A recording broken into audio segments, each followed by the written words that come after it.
अगर मैं अपनी बात करूं तो मैं एक ऐसी फैमिली से हूं, ये सब आर्मी में थे। Oh really?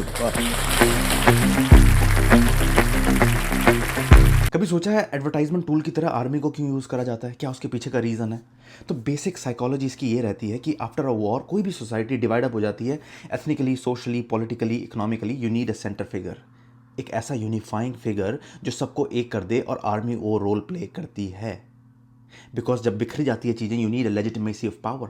जो पॉलिटिकल पार्टी होती है, they want to glorify army, and उनके थ्रू वो इनडायरेक्टली अपने आप को भी ग्लोरीफाई करते हैं। और जैसे ही वॉर खत्म होती है, तब शुरू होता है parade, songs, movies, posters and so on and so fourth. होता यह है कि स्टेट तैयार करती है लोगों को, क्योंकि कल को फ्यूचर वॉर होगी, दे नीड मोर रिक्रूटमेंट। आप रिक्रूटमेंट किस तरीके से दिखाओगे? आप दिखाते हो मूवीज़ के थ्रू। 2004 में जब लक्ष्य मूवी आई थी, बड़े सारे लोग थे जिन्होंने इंडियन आर्मी ज्वाइन करी बिकॉज ऑफ लक्ष्य। That becomes a selling point, क्योंकि आप उसमें वैलर दिखा रहे हो, आप उसमें करेज दिखा रहे हो आर्मी का, which a common person, common citizen want to have it. और ये सिर्फ इंडियन आर्मी नहीं करती है, यूएस आर्मी ने आफ्टर वर्ल्ड वॉर टू जितने भी रिटर्निंग सोल्जर्स थे जो वर्ल्ड वॉर टू से वापस आ रहे थे, उनको ग्रेटेस्ट जनरेशन बोल दिया। जिस तरीके से अभी हम टर्म देते हैं जेन एक्स, जेन जी, उसी तरीके से उस पर्टिकुलर जनरेशन के लोगों को बोला ग्रेटेस्ट जनरेशन। पेट्रियाटिक मूवीज उनके लिए रिलीज हुई, एक के बाद परेड्स हुई। सेम चीज सोवियत यूनियन ने करा अपना रेड आर्मी के लिए, सेम चीज इंडिया ने करा आफ्टर 1971, आफ्टर 1998। मूवीज आई, LOCs and all those things which make people patriotic towards country, patriotic towards army, और रिक्रूट कर सकें इन फ्यूचर वॉर्स के लिए।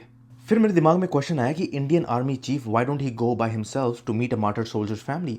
बट वहीं पे काम आता है साइकोलॉजी ऑफ मास कम्युनिकेशन। आपको मास में लोगों से बात करना है। होता यह है कि अगर आप अकेले जाते हो, that becomes a private act, but जब प्रो ब्रॉडकास्ट होता है, then it becomes a national event. Government चाहती है कि लोगों को प्रेजेंस फील रहे आर्मी की, और नैरेटिव इस तरीके से बिल्ड करा जाता है कि कभी भी कोई army chief is saluting a coffin, that shows sacrifice. किसी की मदर को अगर वो कंसोल कर रहे हैं, दैट शोज एम्पैथी। और जब वो यूनिफॉर्म में होते हैं, that shows power and authority. किसी हद तक ये बिल्कुल सही है। That's why people will feel pain, people will feel presence. और जैसे ही हम उनका पेन महसूस करते हैं, we see a grieving family of Indian army, हम उनके साथ खड़े हो जाते हैं, हम इंडियन आर्मी के साथ खड़े हो जाते हैं, and then we become connected towards a cause of war for India.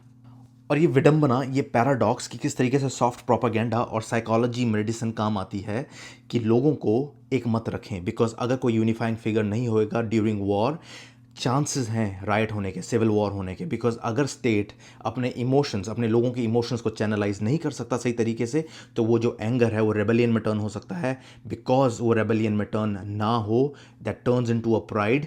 ये सारा करा जाता है, हर कोई करता है, आगे भी करते जाएंगे।